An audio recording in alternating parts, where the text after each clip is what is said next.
Hello, I'm John Lampton, the editor of the Daily Herald and a representative of the Daily Herald editorial board. Today is September 18th, 2020, and welcome to this Daily Herald Shaw Media joint interview with candidates for Illinois Senate District 25 and the two House districts within its boundaries, House District 49 and House District 50.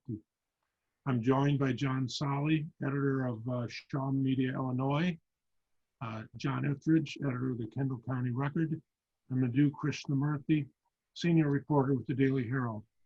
We welcome the candidates, Democrats Karina Villa, Maura Hirschauer, Kate Monteleone, Republicans Jeanette Ward, Laura Curtis, and Keith Wheeler.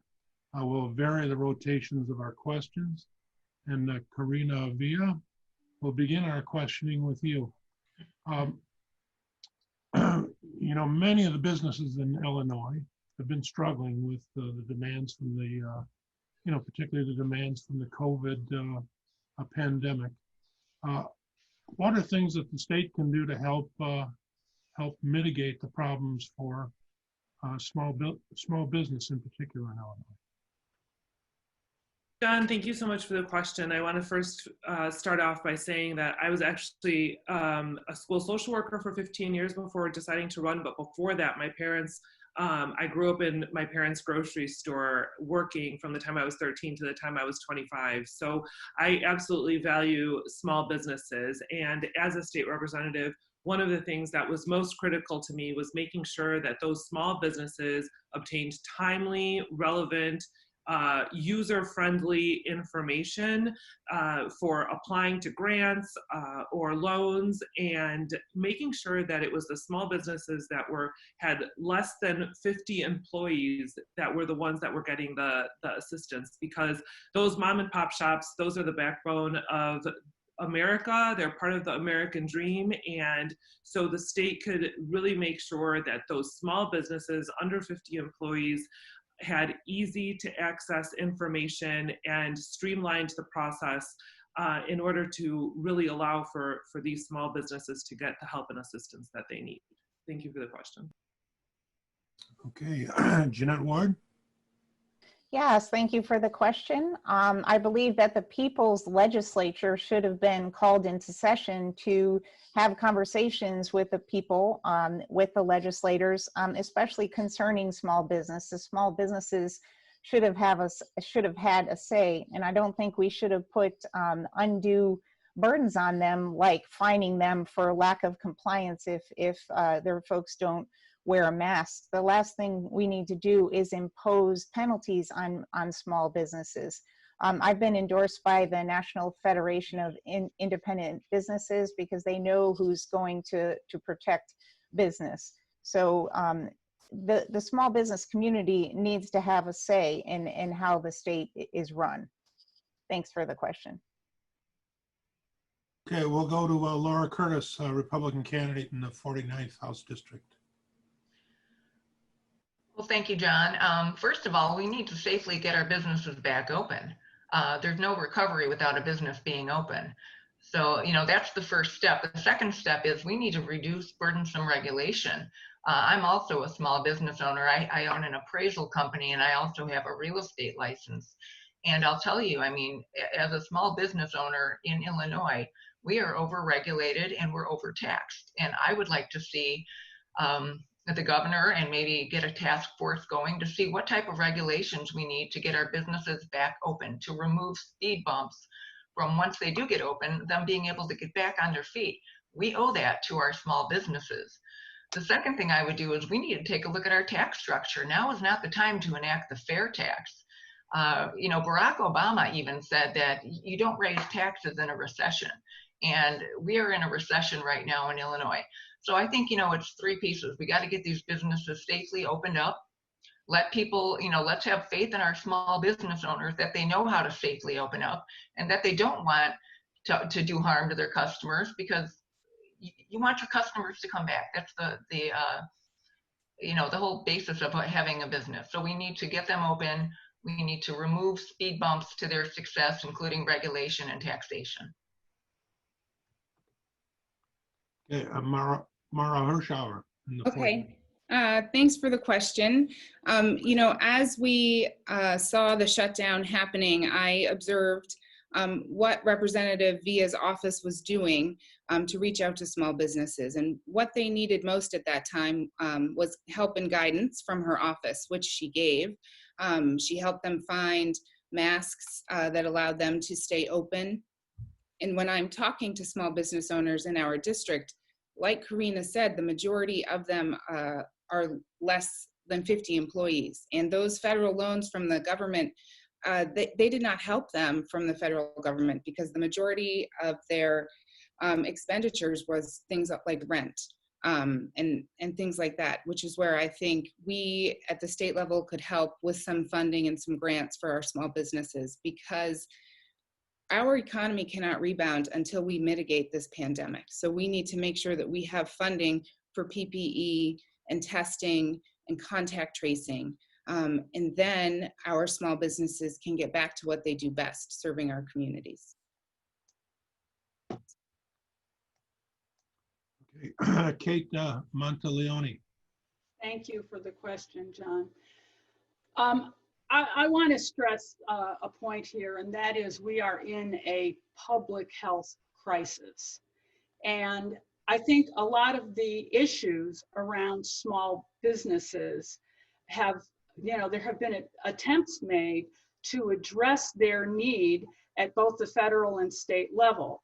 I have been particularly frustrated in Kane County, where some of that relief intended for small businesses to keep Main Street thriving has been blocked and stalled by county administration. So that's a problem. Getting the resources to the people who need it and need it quickly is the best way to go. I do not believe that a legislative process is the way to address a public health emergency. All of this needed swift action, not committee processes. So that's where we really need to go. I also feel a great deal of empathy for the Main Street type businesses that were excluded from the PPP program because they operate on a cash basis and were unable to access through the SBA some of those benefits. While other companies that are well capitalized and probably did not need that resource for their survival, as the small mom and pops did, were able to take the benefit. So ensuring that the help gets to those who need it most is a priority. Thank you. Okay, Representative Wheeler.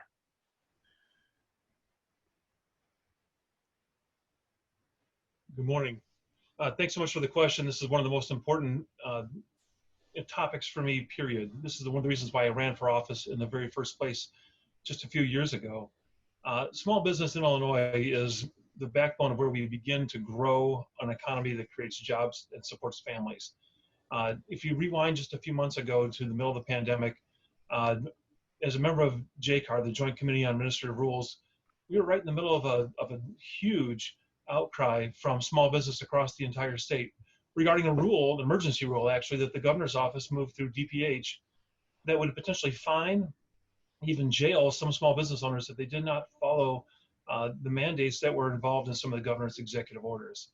I pushed back very hard on that and reached across the aisle, collaborated with some of my Democrat members on JCAR to present a more unified front that the governor needs to rethink this process. There's a better way to go about doing this. We got that actually done. It took several hours in the middle of the JCAR meeting itself to do it. But what it meant was to small business owners across the state was your voice was heard. And there's a more collaborative approach that delivered a better rule, which actually happened in August. It wasn't a perfect rule, but it was a better approach that is going to keep small business owners from being prosecuted and actually, incarcerated, which none of us really wanted to see that happen. I don't think the governor really wanted to see that happen in the initial rule that was put forth. But this goes to a bigger problem. I mean, small business in Illinois is struggling before the pandemic began. We pay the highest property taxes in the Midwest, among the highest property taxes in the country. Every small business pays that. We have high work comp costs. They're getting better, but they're not great. And we're looking at right in the face of an income tax increase that could affect many small business owners. So we need to send a better message to small business in this state that we want to support them, encourage them, and give them an environment where they can grow, they can be successful, and then hire our neighbors that are struggling out of luck right now, and put them, back in a situation where they can support their families. Thank you. For the next question, we'll go in reverse order, trying to give everybody fair time to go first here. So, Keith Wheeler, we will start with you. What is the most important issue to the people who live in your district? Property taxes. I could stop talking right after that, and that would be adequate, really. Property taxes have been the biggest issue since I've been in office. I hear about them every single day. Lately, we've heard a lot more about corruption ever since the issue with the deferred prosecution agreement with ComEd came to light just a few weeks ago. That has become a centerpiece as well. And some people are tying those two together, that we need to clean out our processes in Springfield, make it so that people have more faith in the government that they have, that represents them in the State House, the State Senate, and the governor's office, and all across our entire political spectrum, in order to move forward into this place where we can actually start looking at how we reform our state finances, how we look at things that matter to ultimately lower property taxes, like pension reform. This is a critical issue. Education reform is a part of that. I know I was very supportive in the past of reforming the funding formula for the state, so we'd have more local money coming from the state to lower property taxes going forward. So property taxes is kind of the centerpiece of almost everything we talk about. It also directly affects job creation because, again, every business has to pay those property taxes. And they're not like they go down because you didn't have a good year. They're the same whether you have a good year or not a good year as a business owner. So property taxes is number one. Thank you. Kate Monteleone. Property taxes is a very important issue. And homeowners and businesses in the district need and deserve relief. People across the state need relief from high property taxes. I believe that the pathway to reduce property taxes is through the adoption of the fair tax and the change from a flat tax arrangement to a graduated tax. Illinois is projected to have in excess of a $6 billion added deficit as a result of COVID. The fair tax, if adopted as stated in the spring, should generate about $3 billion. That would be 2 budget cycles of revenue to address the added COVID expenses. And that is an assumption that there's no support from the federal government, that we have to carry the entire weight of the COVID experience on our own. In Illinois, the Tax Foundation has reported that 73% of pass-through businesses, that's S-corps and LLCs, have an AGI of under $200,000 a year. That means 73% of those small businesses would fall into the 97% of people who will be better off with the adoption of the fair tax. So, yes, property tax relief is essential. The way to get there is through the fair tax, which will, over a period of time, add more resources to improve school funding so the state can fulfill its responsibility of being the primary source of financing for public schools. All right, thank you. Laura Curtis? Sure. You know, I mean, I think it's going to be a consensus at this point that the number one issue is property taxes. We've got the second highest taxes in the nation. That said, I mean, when you take a look at what drives our property taxes, I know for me personally, I think it's 67% of my tax bill is from the school district. And one of the things that we need to do is, first of all, the state needs to step up and pay its fair share of funding for the schools. It's not fair to our homeowners that so much of the funding for the schools is on the backs of homeowners, many of whom are elderly and don't even have children in the system right now. So that's one of the things that I'd like to see happen, is the state pay its fair share. And secondly, we need real pension reform. You know, I don't agree with changing the Constitution to allow for a fair tax. I think, yes, a constitutional amendment is needed, but I think the amendment we need is for pension reform, real pension reform, because pensions, bloated pensions, we've got the worst funded pension system in the country. That also is contributing to our overinflated property taxes. And the third thing I'd like to mention also is, you know, look at the local units of government we have in Illinois. We have 7,000 local units of government. That is directly contributing to our overinflated property taxes. We need to take a look line item by line item and get rid of redundancies, because the less units of government we have, the less opportunity for corruption, the less opportunity for pensions and the need for pension reform. And it's going to benefit our taxpayers and our residents. And hopefully, you know, I mean, we've got a huge out-migration problem right now. And if we don't seriously address this, we don't need more money, we need more discipline. If we don't seriously address this, we're not going to have enough people to pay our outstanding liabilities as it is. And to say that our $6 billion deficit is going to be solved in 2 years of an increase with the fair tax, well, you're not assuming that we're going to be spending the same amount of money. What if something else happens? What if we have another pandemic or something else? I mean, that's an assumption that I'm not willing to take a gamble on, because if that was true, remember 2011, the temporary tax, when they doubled our income tax? Remember 2017? Springfield's already proven that they can't be trusted with more money. So we need more discipline. Thank you. Maura Hirschauer? So I'm listening to all of these points about our property tax, broken property tax system. And yes, the specter of property tax hovers over every conversation I have with voters. But also in my head, I'm replaying the hundreds of conversations I have had. And right now in our district, people are struggling, yes, with our unfair and broken tax system, but also with children who are remote learning, parents who do not have access to affordable, safe childcare, so they're not able to get back to work. We are in the midst of a global pandemic, and we must address these needs. We must address, you know, testing and contact tracing so our schools can safely open. It's you know, our teachers are not babysitters. They should not be the front lines of defense against this COVID-19 epidemic, but our public school system is a huge part of our economy. It's how parents are allowed to, can get back to work and contribute. So the conversations I'm having with voters are really personal conversations, and they're conversations about how we can move forward safely in this pandemic and move our economy forward by taking care of our health first.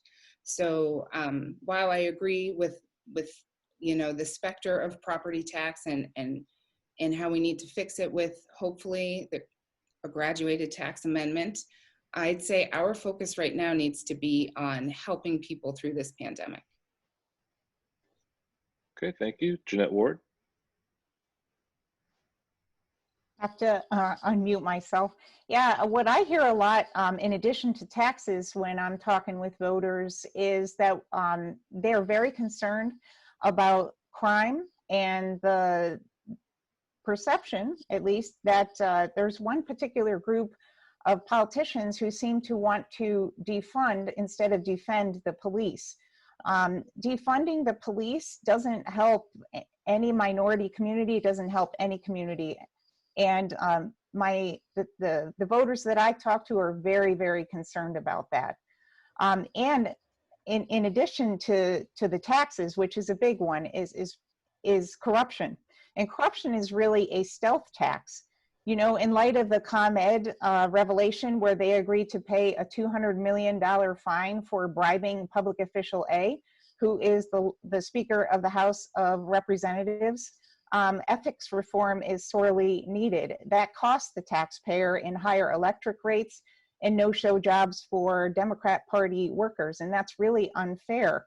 My opponent took $1.4 million in campaign contributions from Michael Madigan, and again, he's the one who's involved, who's public official A, who's named there, but she hasn't called for his resignation, and she says she's not prepared to talk about it. So in addition to taxes, which is a big one, we need to defend the police and not defund them, and that corruption needs to be addressed. Now, a word about taxes. The people of Illinois Senate District 25 do not support raising their taxes, and most of them understand that a vote yes on the so-called fair tax will raise their taxes. They don't believe the 97% inaccuracy that is being touted, and they understand that it will indeed raise their taxes because it gives the legislature a blank check to raise taxes on everyone. There's nothing in that amendment that keeps it to the so-called higher income earners. So thanks for the question. Okay, thank you. Karina Villa. So I think that this question is so relevant because those of us who have been talking to constituents on a daily basis will tell you that the cost of living in the state of Illinois for working and middle-class families is the #1 issue in the 25th district. And that has a lot of layers to it, right? So some of that could be the cost of healthcare, the cost of medication, lack of low-income housing, property taxes. All of these things put together are what are impacting the people that I'm speaking to on a regular basis. Now, when you look at what the state had done previously in regards to funding our schools, everyone was getting the same amount per student.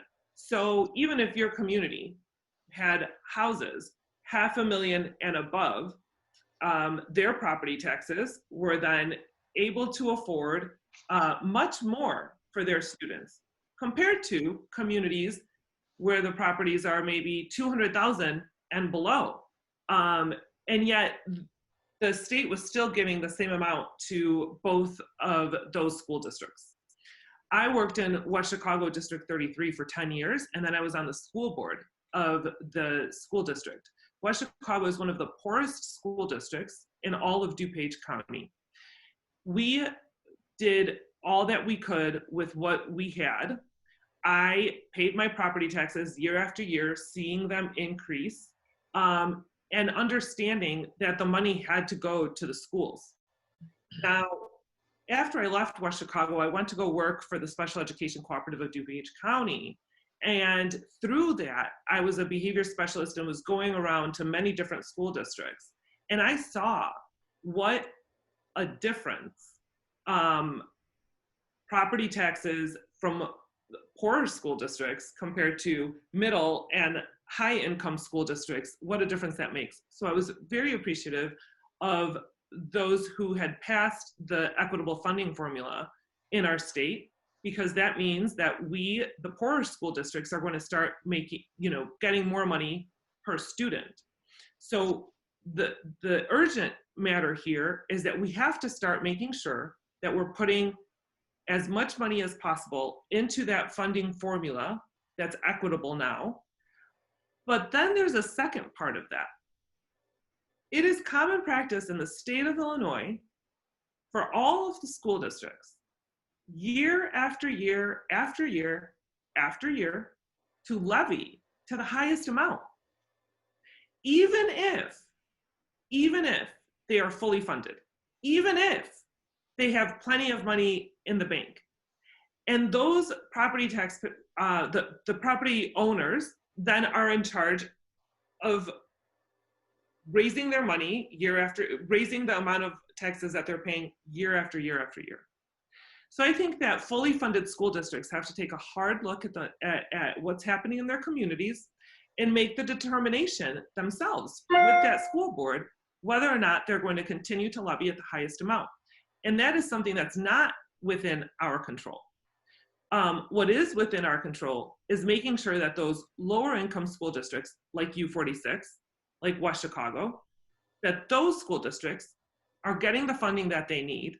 So eventually, hopefully, those of us who are taxpayers in those areas, once those schools are fully funded, can say to our school boards, we can't continue to have these levies at the highest amount year after year. In terms of pension consolidation, we worked on a bill, a bipartisan bill this last year that people had been working on for over 40 years.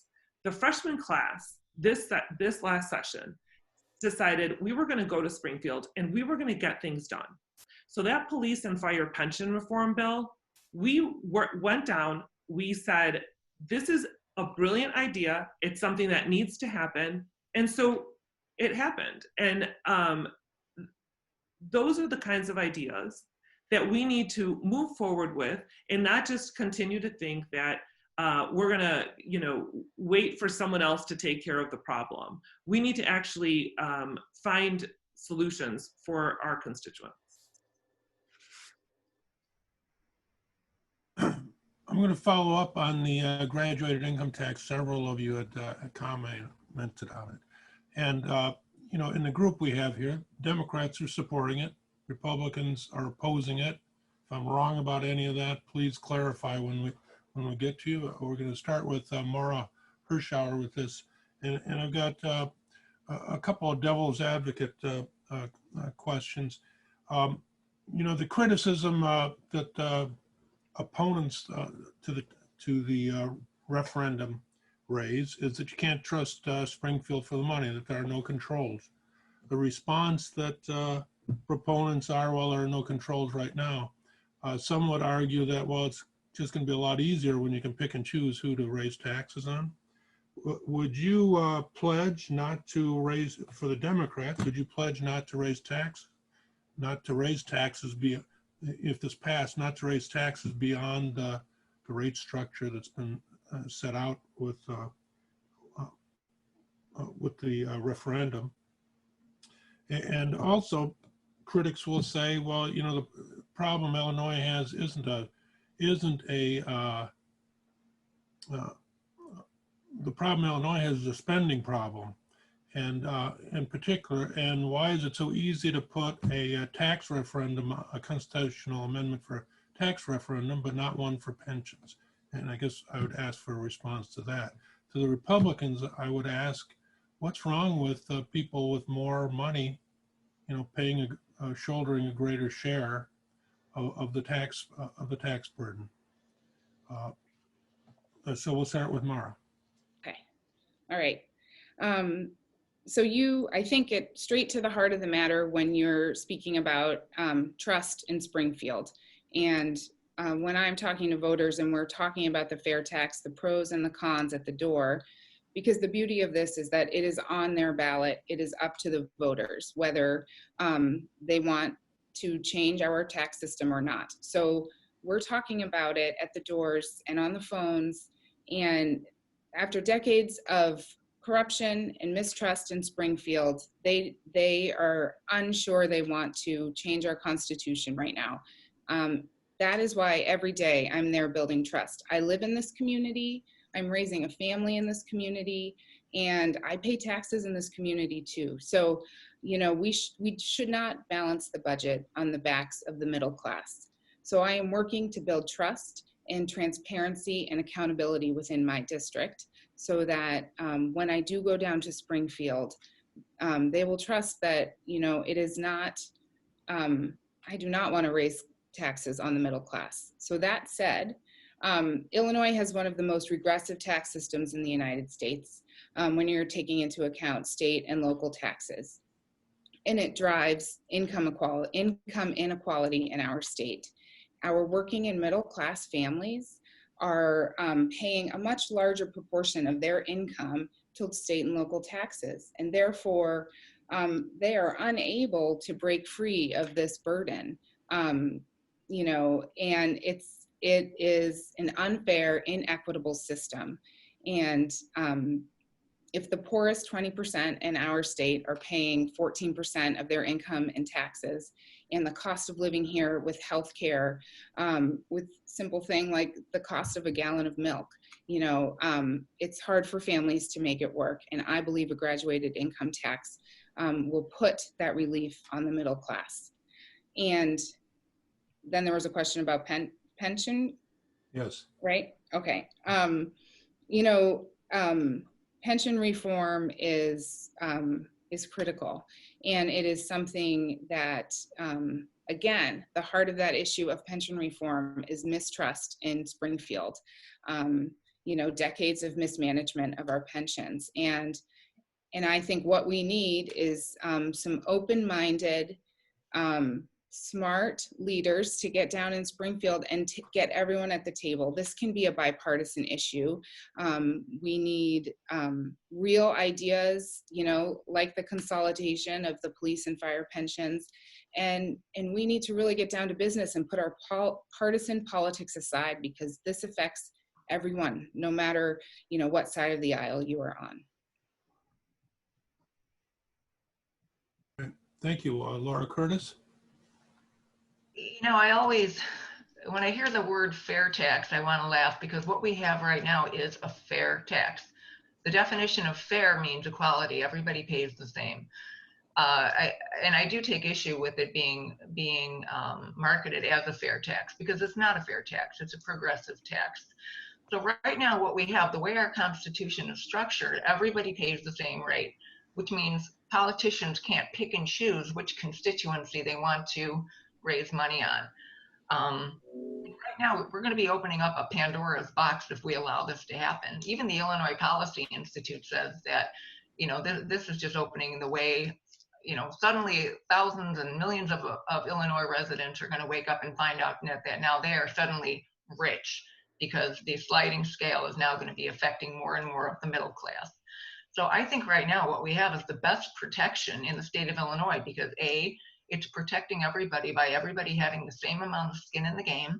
Politicians can't pick and choose which constituency they're going to raise taxes on. And even Michael Frericks, our treasurer, said that if we allow the fair tax, it is opening the door to taxing retirement income. I'll say that again. It is opening the door to taxing retirement income. If that happens, you know, we already have a problem with out-migration. That is going to exacerbate that problem. So right now, I think, look at Connecticut. Connecticut was, I think, the last state to enact a progressive tax. And what did they see? They saw that scale keep dipping down and down and down into lower income brackets, until suddenly, you know, somebody like me or some of the other candidates here, we're going to wake up and find out suddenly that we've become rich. So again, we don't need this constitutional amendment to take more money from our taxpayers. We need an amendment for pension reform, which is going to save our taxpayers money, which is going to help with out-migration, and which is going to truly give more equity to our residents. Okay, we'll go to Jeanette Ward next. Yeah, thank you. We can't trust Karina Villa and the supermajority of Democrats in Springfield, because they gave us the unbalanced budgets, higher taxes, and woefully unfunded pensions to begin with. I agree. Even that Democrat treasurer said that it would open the door to taxing retirement income. And if we're talking about income earners earning above a certain amount, that is small business owners. There is nothing making small business owners stay here. You raise taxes on those folks, they're going to leave. And that's going to contribute to our largest out-migration rate that Illinois has, will make it even worse.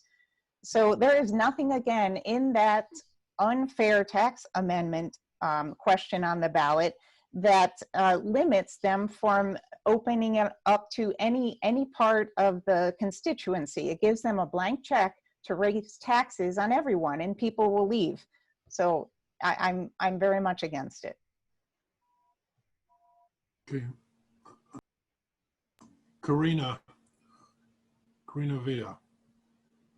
So let's just start with the conversation about the spending problem in the budget. So really what compelled me initially to run for office was that I worked under the previous administration. I worked under Rauner and the times of not having a budget.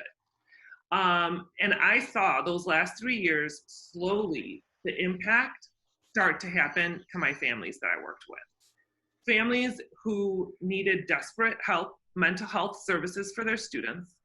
Families who were in a crisis and needed access to services, whether it was medical services or housing services or even DCFS. All of us on this call would agree that DCFS is critical to the safety of the children of Illinois. When there's a report, when someone, a professional, calls and makes a report for a child of allegations of abuse or neglect, that there should be someone coming to check in on that child.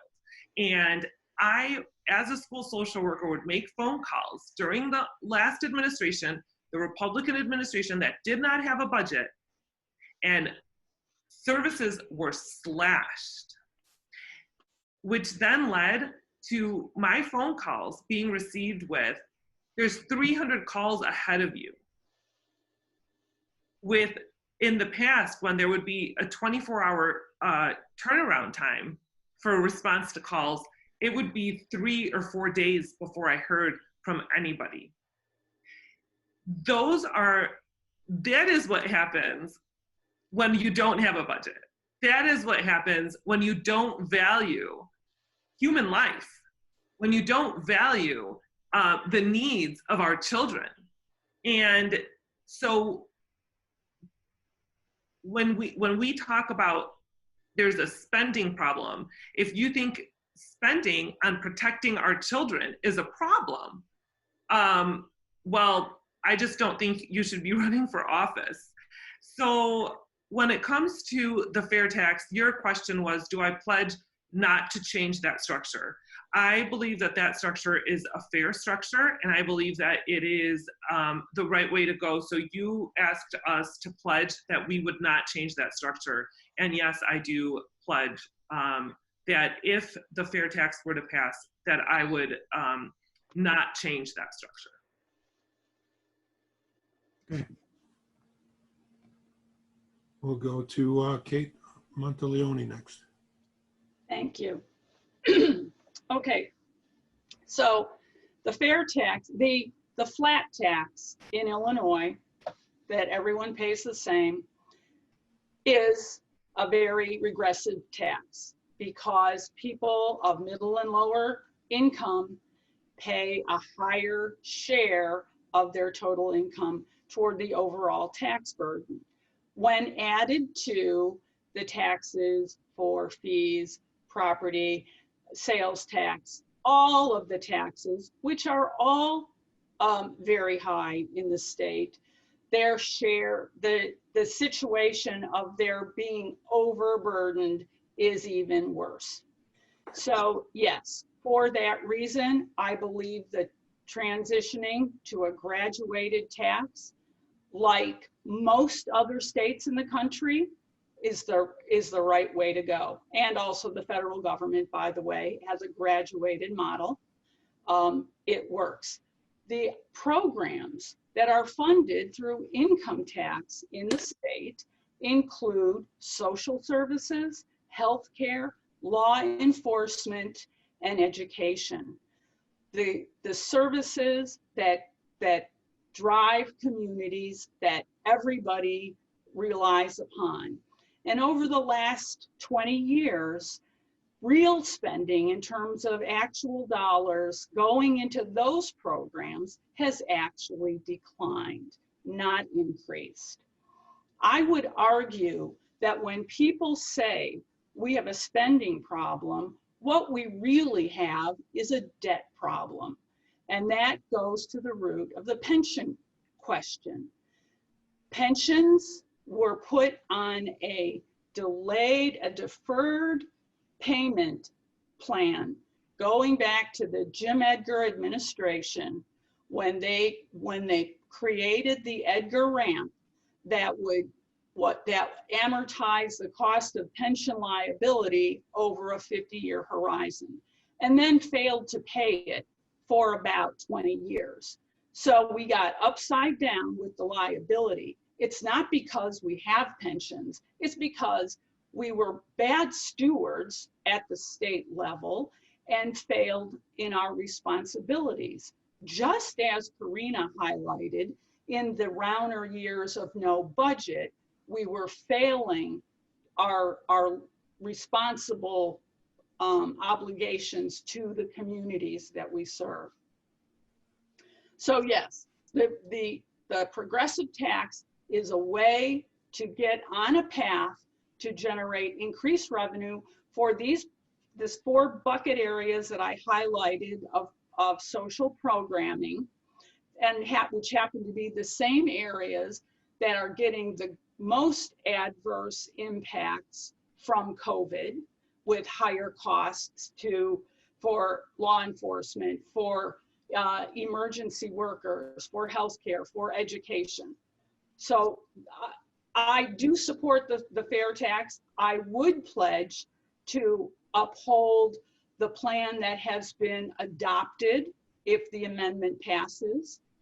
I don't know the life of that plan. Is it 2 years, 4 years, 6 years? That I can't predict.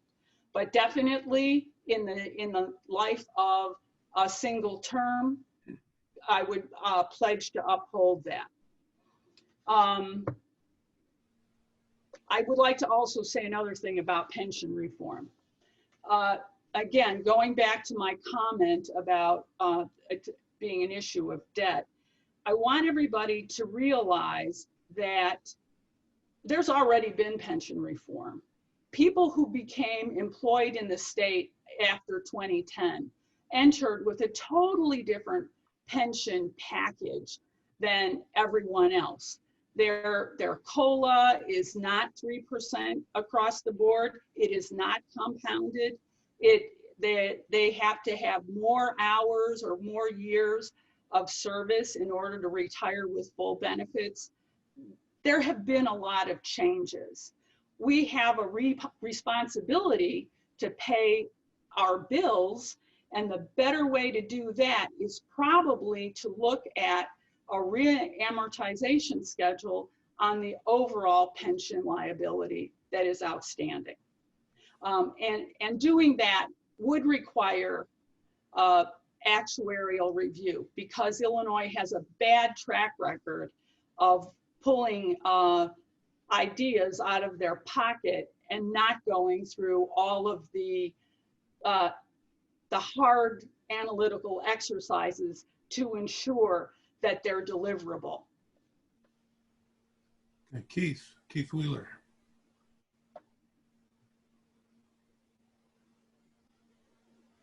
Got to unmute. Sorry about that. So let's talk to the heart of one of the proponents' advocate, or their arguments is that lower and middle income families pay a disproportionately high tax rate now, and that has to do with property taxes. And we aren't reforming property taxes anywhere in this amendment or in the rate structure that's been adopted to follow this amendment if it were to pass. So realistically, the people that are at the lower end of the income scale right now aren't going to see any real impact if we pass this, because what we've heard so far today is that we're going to spend this money to fill a budget hole. We're also going to spend the same amount of money to fix our pension system. And we're also going to spend the same amount of money, this income is coming in, the additional money that's coming from the state, to fix education. Well, we can't spend the same money 3 times. So realistically, we have to pick and choose what's going to happen. There's nothing in this tax structure that there's been passed. There's nothing in the constitutional amendment that directs that money to a specific location. So we don't have a path forward that would actually give trust, earn some trust from the voters of Illinois to say, yes, if you back this program, you're going to get this particular benefit instead. And that doesn't exist. It's full flexibility on the spending side for the legislature and the governor in Illinois, and it's full flexibility for the revenue side. I asked on the House floor when both these measures were up in front of us, I said, what are we doing to protect taxpayers here? Is there any kind of a ratio that says that the highest rate can't be X factor larger than the lowest rate? So we don't have this huge, we're going to take 100% of somebody's income and 0% of someone else's. I asked the question, is there any protection in this measure that will say that even a higher income has to pay a higher rate? That's not in here. We've seen issues in other states that have done aggressive taxation at the high end, like New Jersey, have to almost call a special session because one person chose to leave the state. And they take that much income with, and at that higher percentage, it's that much income to the state, then we are vulnerable to those situations. We put nothing in place in either of these measures in the legislature to actually try and protect the taxpayers and the taxpayer system as it is. Okay, thank you very much. We, Jeanette had brought up the whole issue of defunding police related to a crime as well. And of course, also wrapped into that is the whole social justice issue, reforming police. Would like to ask you, what are your positions on, what's the state's role in all of this? And we would start with Jeanette Ward.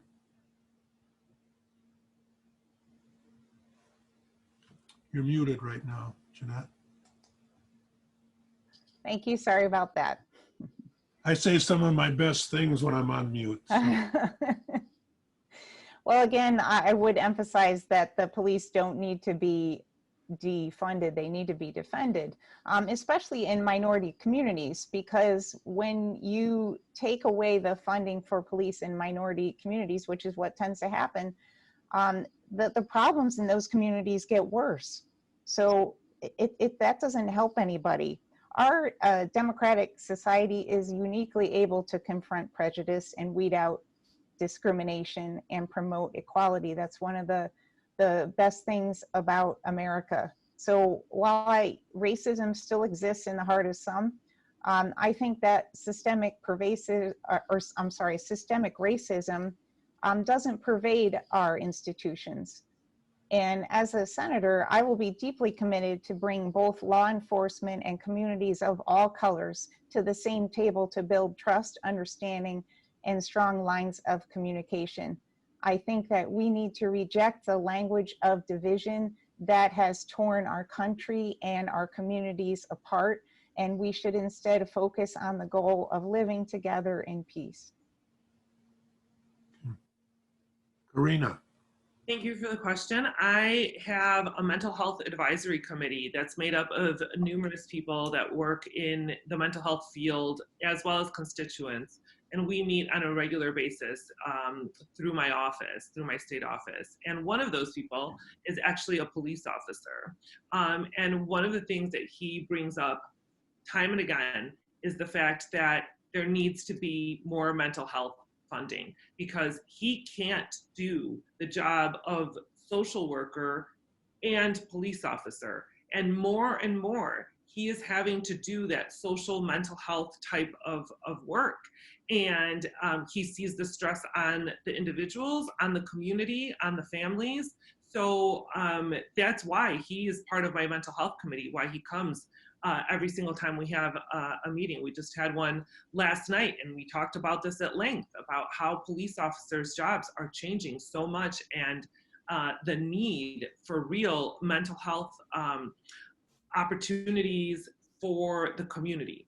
And the other part that I will mention that I strongly believe is that we need to provide opportunities that are accessible to students in high school. In the 49th State House District, we have over 350 manufacturers.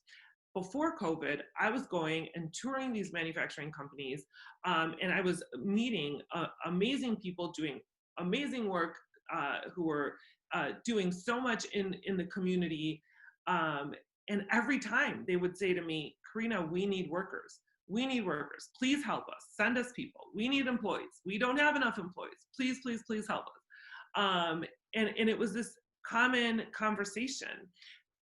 So I started to just dig a little bit more and ask them about what they needed or what they thought would be the solution to bring more people to their workforce. And they told me, junior and senior year in high school, we need to expand the opportunities for students to be able to go into the trades, to be able to come out of high school with a certificate that would then allow them to go right to work. And, you know, therefore then gaining access to quality pay, quality jobs, good pay, great benefits, and I really think that that's something that our state needs to reassess and really look at, because when you have communities that are disinvested and their education systems are right, we already talked about that earlier, that some of these communities are spending so little on their schooling education per child because of that historic inequitable funding formula that had occurred. I think we need to make sure that we are providing different opportunities. Not all students are going to go to college, because not all of them have the ability, not all of them have the resources, and not all of them want to. So providing in junior and senior year, providing in our high schools opportunities for students to graduate with a certificate, I really think will help change the trajectory of what we've been seeing in these disinvested communities. So thank you for that question. Okay, we'll go to Kate Monteleone.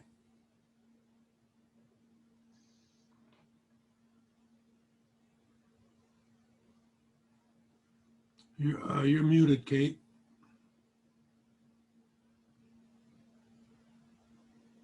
Better? Yeah. Okay, thank you. I also do not support defunding the police. I think there are many things that we could do in the way of reform, including a de-escalation, training and de-escalation, improving recruitment, screening, and training programs for police. I think that these folks are under tremendous levels of stress and need additional supports from social work and mental health professionals as part of the team. However, we do have an issue with systemic racism. We do need to tackle the root cause of that. Is it because of implicit bias? Is it a flaw in how we recruit police officers, that we're not getting people who can overcome their own prejudices? These things need to be understood and addressed, but all of it together is going to require more resources, not fewer resources. So for that reason, I absolutely do not support a defunding strategy, and would be looking for more support to provide more effective policing in our communities. Thank you. Thank you. Keith Wheeler. Well, I think this is a very important question, and one that I really hope leads us to a bipartisan conversation in Springfield. I know that I've had a lot of discussions with colleagues across the spectrum, across the state. And you asked about the role that the Springfield or Illinois state government will play in this. And I think the things we've already been doing over the last few years in my tenure in Springfield, there's been a very important and powerful emphasis on criminal justice reform. And if you'd asked me when I was walking in the door the first time to be a member of the Illinois House, you know, where I would land on a lot of these issues, I can't think of very many of these reforms that once presented, explained, and then examined fully didn't make sense. And I think I voted for almost all of them. And I intend to be an active participant in what we do going forward, whether we're talking about further accountability, some form of licensure, body cams, all those parts of what could be a solution in Illinois to our first steps. Those are things I think are on the table. I think we could have something to discuss possibly in veto session if that actually comes to fruition. But I know that this is a bipartisan issue where I don't think that there are that many obstacles to having the right kind of discussion about what do we do to support our law enforcement who are on the front lines of a lot of these issues. Mental health has been brought up many times. I'm an advocate for the fact that police officer mental health is also a very important component of what we need to have in the line of legislation that could happen following this. And the way that we treat mental health in a situation, in all the calls that the law enforcement gets to attend to, they've reached out to me and said we could use some different approaches on this. We might need some help, some reforms, possibly funding on what would make a difference for their in-person addressing of an issue that they get called to. They get called to things that they have no idea what they're walking into, and the solution might be better served by a mental health or social work perspective rather than just a straight law enforcement. For most of our law enforcement officers, they've not been trained for all of those kinds of things. So I look forward to the discussion. I think it's an important one for us to have in Springfield. I hope we have it soon. Okay. All right, we'll go to Laura Curtis. Thank you. I think we're on a slippery slope by saying that there's systemic racism within our police force. The police are not something that we take a look at a state level. It's more of a municipal level. And I've been on my village board in North Aurora since 2011. And we pride ourselves in having diversity on our force. And to say that there's systemic racism when there is an abundance of diversity on most police forces. It's like we're saying that everybody is a racist. And I just don't see that, not within my village and not within police in general. I mean, what other job is there where your job is to run into danger and possibly save somebody else's life? And speaking of mental health, I'm glad Keith brought it up because our police, we need to be aware of our police mental health, because when your job is day to day, putting your life at risk, and then the thanks they get is to be, attacked and defunded and being accused of systemic racism, to me, that's just not fair. We've got people in these jobs in high-risk communities that are doing the best they could do with the resources we give them. I think one of the things the state can do, as opposed to, the municipal level, is we need to encourage people to build and maintain strong families. Strong families are the building blocks of our community. And if we can do something at the state level to encourage families to remain intact and to, raise healthy children that are going to respect law enforcement and that are going to, be good, productive citizens. I mean, I think that is going to alleviate any stress the police are having, because now there's going to be less need for them. But do I think there's systemic racism? No, I don't, because I'm very proud of the state of Illinois. I'm very proud of how diverse our state is, and I think our police are a reflection of that. Can we always get better? Yes. I mean, I tell our police chief all the time, what are we doing? Are we updating our policies? Are we taking a look at things? Are our tactics reflective of what we need in our community? And to say at the state level we could fix this with a broad brush, I don't think so. I'd rather give that back to the local municipalities. But we need to support our police. We need to defend them. We need to give them everything they need, and we need to stop calling them racist, because that's not the reality of the situation in my perspective. Okay, Maura Hirschauer. I just have to take a moment to address systemic racism. It's a system that is put forth that operates in a way that holds people back, that is unfair, and we are not calling individual police officers racist. We are all operating within a system in our country. Democracy has not solved racism. And I think the Black men and women who are dying disproportionately across our country would agree. I liked what I was hearing about bipartisanship and us coming together because we're in crisis. Racism is a public health crisis right now that's happening in our cities. It's a gun violence public health crisis that is happening across our state and our country.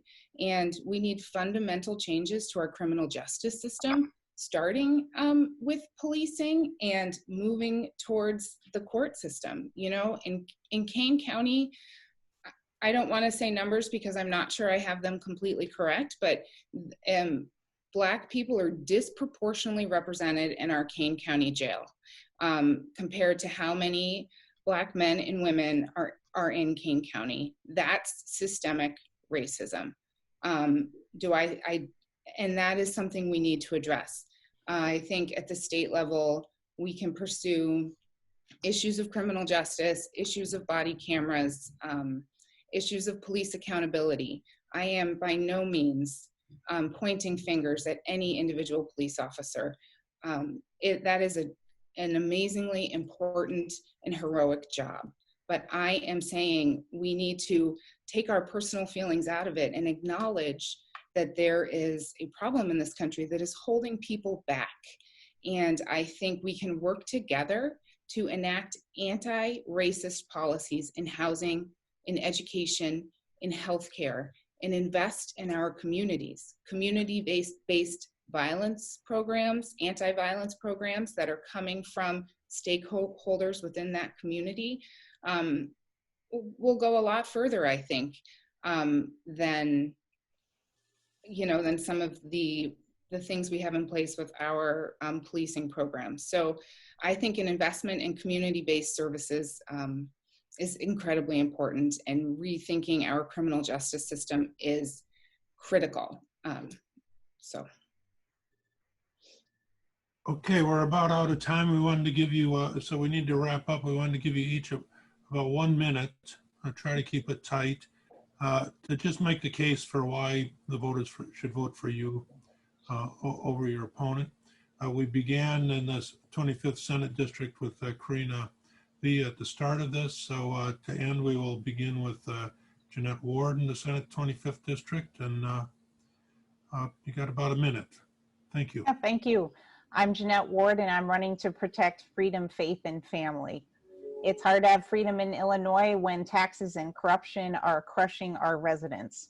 In light of the ComEd bribery scandal, ethics reform is beyond overdue. My opponent refused to answer the question calling for his resignation. That is Madigan, saying that she's not prepared to talk about it, even though she received $1.4 million in campaign contributions from him and committees controlled by him. Illinois governor has been hostile to faith communities in Illinois, closing churches while abortion clinics, marijuana dispensaries were allowed to remain open. I will defend the faith community in Illinois, and our families are being crushed by taxes. We need to reduce taxes and promote a culture of life.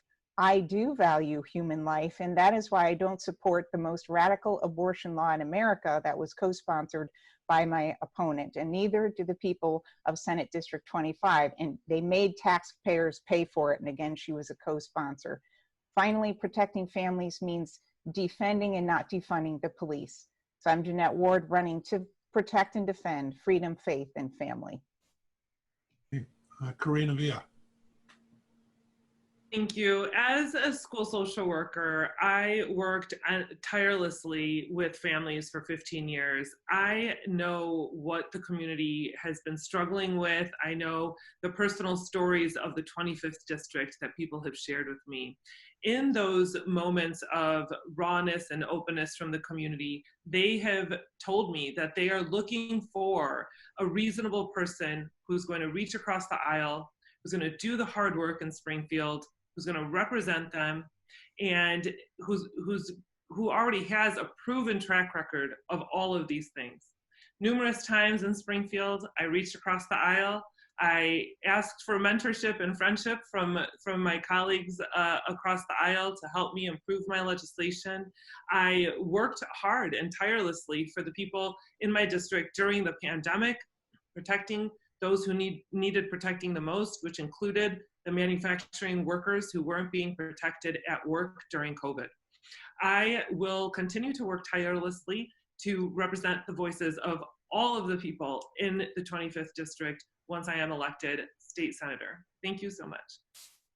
Thank you. We'll go to Maura Hirschauer.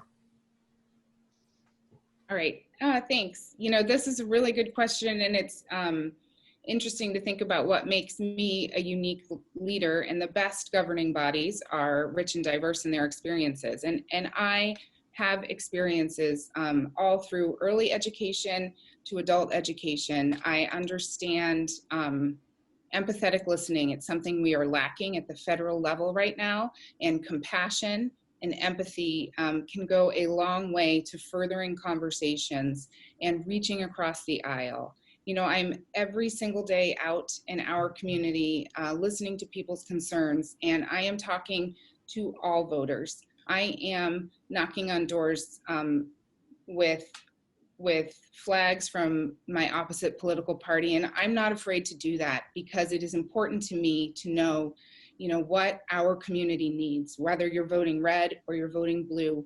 When elected, I'm here to see the best for our community, and that means the best schools, access to jobs, helping our small businesses recover. So what makes me unique is really just my commitment to this district where I am rooted and raising my family and ready to learn and work hard for the people of the 49th district. Thank you. Laura Curtis. So I've been on my village board in North Aurora since 2011. And during that time, I've said that I would only run for 3 terms because I believe in term limits. I said I would fight for property tax reform. And I'm proud to say that we were able to freeze our taxes for the most recent 2-year period.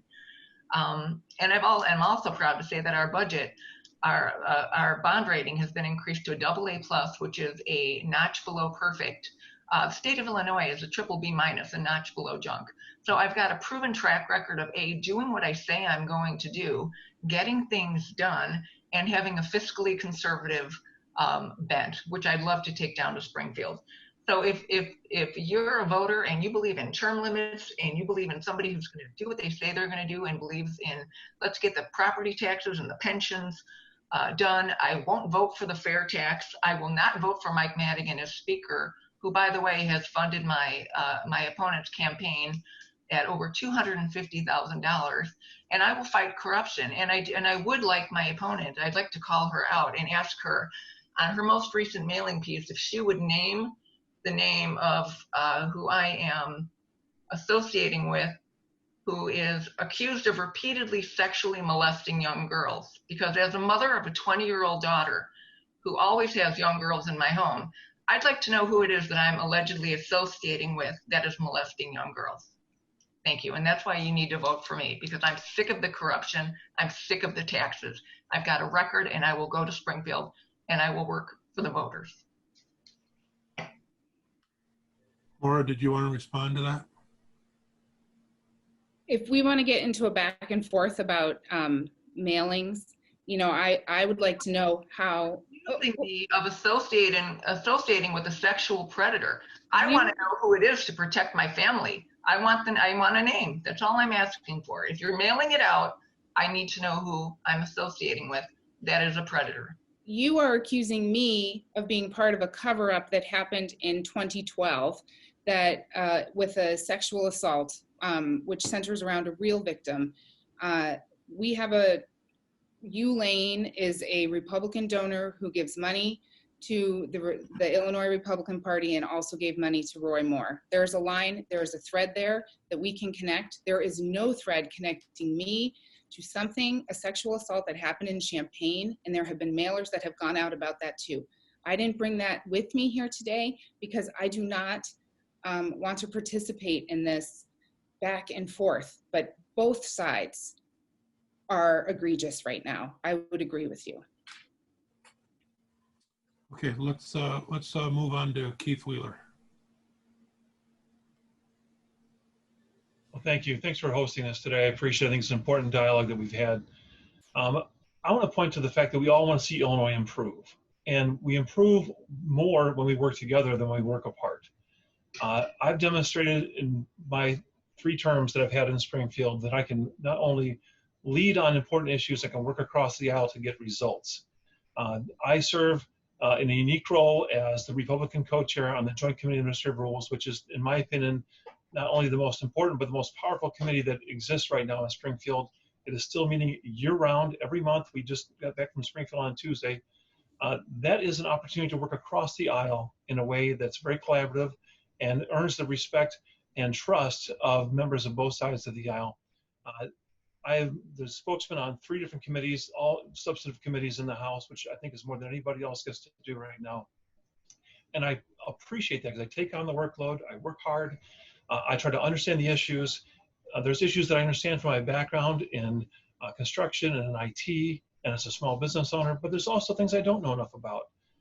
And the folks at Markland were generous enough to me to give me an advocacy award this year because I didn't understand much about the very specific issues that the development disabled community deals with, but I've had to learn those through my role in JCAR and have been a staunch advocate for what they're trying to do and for the families that they support.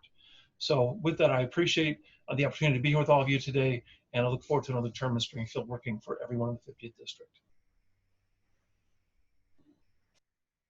Thank you. And then Kate Monteleone. Thank you. And thank you for hosting this forum this morning. It is a great service to the community, and I, with all the others, do appreciate it a great deal. I would like to say that I entered this race for the 50th District, which has been a long-standing, safe Republican district, to give voters a choice. Nothing